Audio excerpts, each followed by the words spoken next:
সারাটা দিন ছেলেটা নেচে নেচে বেরিয়েছে। রাস্তায় আলো জ্বলেছে অনেকক্ষণ। এখনো বাবা কেন এলো না মা? বলে গেল মাইনে নিয়ে সকাল সকাল ফিরবে, পুজোর যা কেনাকাটা এই বেলা সেরে ফেলতে হবে। বলে গেল সেই মানুষ এখনো এলো না। কড়ার গায়ে খুন্তিটা আজ একটু বেশি রকম নড়েছে। ফ্যান গালতে গিয়ে পাটা পুড়ে গেল। জানলার দিকে মুখ করে ছেলেটা বই নিয়ে বসল মাদুরে।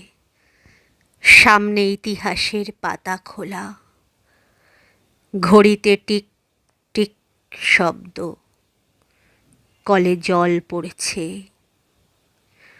ও বাড়ির পাঁচিলটা থেকে লাফিয়ে নামল একটা গোঁফওয়ালা বেড়াল। বাপের আদরে মাথা খাওয়া ছেলের মতো হিজিবিজি অক্ষরগুলো একগুঁয়ে অবাধ্য।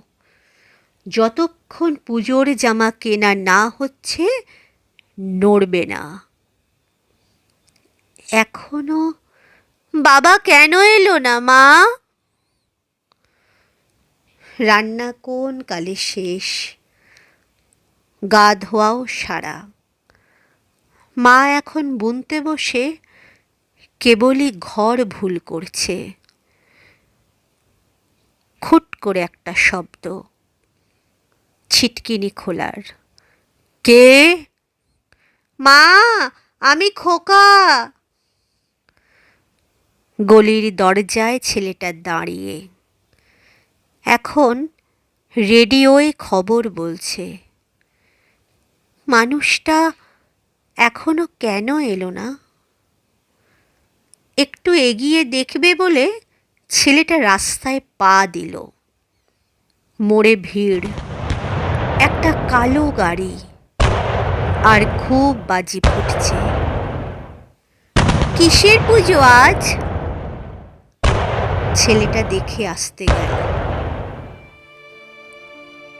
তারপর অনেক রাত্রিরে বারুদের গন্ধে ভরা রাস্তা দিয়ে অনেক অলি গলি ঘুরে মৃত্যুর পাশ কাটিয়ে বাবা এলো, ছেলে এলো না। ধন্যবাদ।